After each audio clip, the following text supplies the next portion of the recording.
Olá pessoal, tudo bem? Como prometido, vai aqui a primeira videoaula, a primeira experiência nossa aqui para tentar ajudá-los. Geologia, introdução à geologia. Vamos lá então. Primeiro aqui, pessoal, uma definição primária para a gente introduzir a aula. O relevo, que é o desenho externo do terreno, ele tem os agentes externos, exógenos, ou chamados de modeladores, que atuam na superfície, e depois os internos, endógenos ou formadores. Nós vamos falar basicamente, inicialmente, dos formadores aqui nessa primeira aula. Bom, aqui nós temos o planeta. Inicialmente, uma lembrança para vocês: como é que o planeta se forma? Eu estou falando do planeta Terra, não universo. O universo é o Big Bang. O planeta se forma na concentração de rochas em um determinado ponto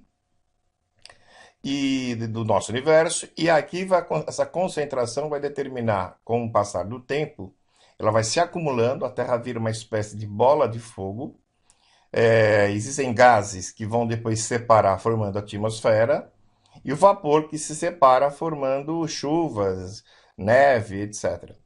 Essa chuva que vai ocorrer, essa neve, essas precipitações, de modo geral, vão ajudar no resfriamento do planeta. Um resfriamento que vai tornar a crosta uma camada muito de pouca concentração de rochas, porque se você imaginar que isso, em média, a crosta tenha 30 quilômetros, em relação ao planeta, realmente é uma espécie de uma casca de ovo. A parte mais profunda dos oceanos vai ter em torno de 7 quilômetros de espessura de rocha. Nos Andes, por exemplo, em torno de 75.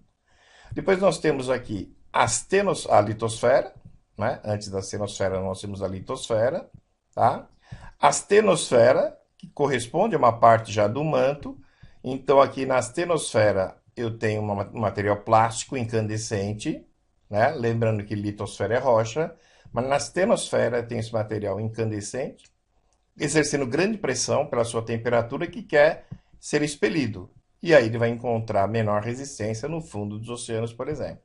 Depois a mesosfera, o manto, que é formado de magma, como eu disse para vocês. O núcleo interno e externo. No núcleo eu tenho os minerais mais pesados, níquel e ferro. Daí o nome de NIF, tá? Então eu tenho a composição química do planeta e a composição física aqui. Uma teoria importante para iniciar essa aula é a teoria continental, do Alfred Wegener.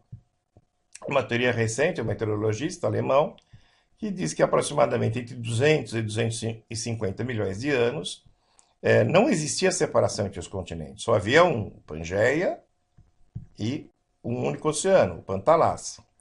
E aí eles vão se separando. Nós vamos ver a seguir que nós temos aqui, ó, o primeiro planeta, um só. Aí, olha, já o Triássico eles começam a se separar. Olha o contorno aqui da América do Sul em relação à África. É uma das bases de sua teoria, o encontro, perfeitamente o encaixe, até finalmente nós termos aqui atualmente o planeta. Vejam que aqui já surge, no nosso caso, o Oceano Atlântico, uma enorme dorsal aqui no fundo, a Mesoatlântica. Nessa animação aqui fica bem claro para vocês perceberem a teoria de Wegener, né? Olha aqui, o elemento de separação. Os continentes se separam em direções tanto leste, oeste, norte, sul, né? E finalmente a formação do nosso planeta como ele é hoje, lembrando que as placas continuam exercendo movimento e distância. Depois, outra teoria importante é a teoria da tectônica de placas, formulada na década de 1960 por Palmer e Mackenzie. E ele procura demonstrar que a superfície semirrígida da crosta sofre movimento, por aquela pressão e aquela temperatura que eu tenho no manto, lembra? Sob uma porção inferior, quente e fluida, que é a chamada astenosfera. Então, crosta, litosfera, astenosfera. Aqui que a pressão é maior, que está mais próximo da litosfera, que é a parte de rochas que compõe o planeta, é que as placas vão se separando, nós veremos a seguir. Aqui, pessoal, atenção, é importante. As principais placas. Vamos primeiro para a nossa placa sul-americana. Olha, ela tem duas direções aqui, né? Ela se acumulou, ela está vindo aqui em direção a outra placa, de Nazca.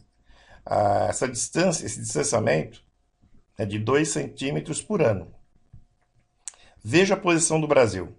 Distante da borda. Nessa área aqui, ó, eu tenho a formação da dorsal mesoatlântica, que vai terminar lá na Islândia. Aqui é a placa de Nazca. E a placa de Nazca tem uma direção, que é a direção leste, e a sul-americana em direção oeste. E aqui no movimento convergente, eu tenho a formação, por exemplo, da Cordilheira dos Andes. As dorsais são movimentos convergentes, aliás, divergentes, perdão. Na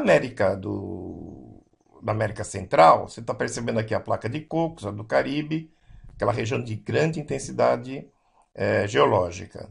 Aqui nos Estados Unidos, na região da Califórnia, um movimento tangencial, onde eu tenho a falha de San Andreas. Vejam aqui uma enorme placa indo-australiana, o Himalaia que subiu a direção do Himalaia, até encontrar a placa euroasiática e dar origem ao Himalaia. A iraniana, a arábica, a grego-turca, com grande repercussão na Europa, e o Japão nessa região da placa das Filipinas com o encontro da euroasiática. Por que as placas se movem? Elas se movem porque, lembre-se, na ionosfera, aquele material incandescente que ciclicamente atua aqui nessa região, forçando uma abertura. A espessura do oceano, no fundo do oceano é menor e ele vai conseguir sair. Né? Não é só lá, mas aqui obviamente que é menor. Aqui eu tenho em torno de 7 km de espessura. Olha a formação das dorsais aqui, ó. Né? Que é magma, que está saindo da astenosfera.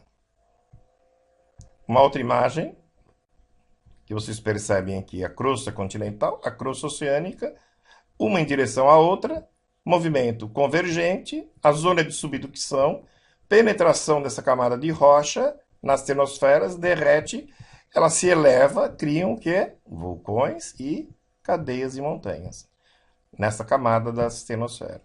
Muito importante essa imagem, pessoal. Então aqui você tem o fundo dos oceanos. Olha a dorsal que eu falei para vocês, tá vendo? Aqui eu tenho mais para baixo a astenosfera, aqui a litosfera. Por aqui, por essa abertura de resistência menor, sai o magma, ele se acumula e forma essas cicatrizes no fundo do oceano. Na parte mais baixa eu tenho os chamados rift, né? Aqui o perfil dos oceanos, olha lá. A plataforma continental, que é a primeira parte do relevo submarino, onde o Brasil explora petróleo em grande quantidade. O talude continental e, finalmente, a planície abissal aqui, com até 12 quilômetros de profundidade, sendo as Ilhas Marianas, lá no Pacífico, a maior de todas as profundidades. Ok? Por enquanto é só, pessoal. Voltaremos na continuação dessa aula. Grande abraço.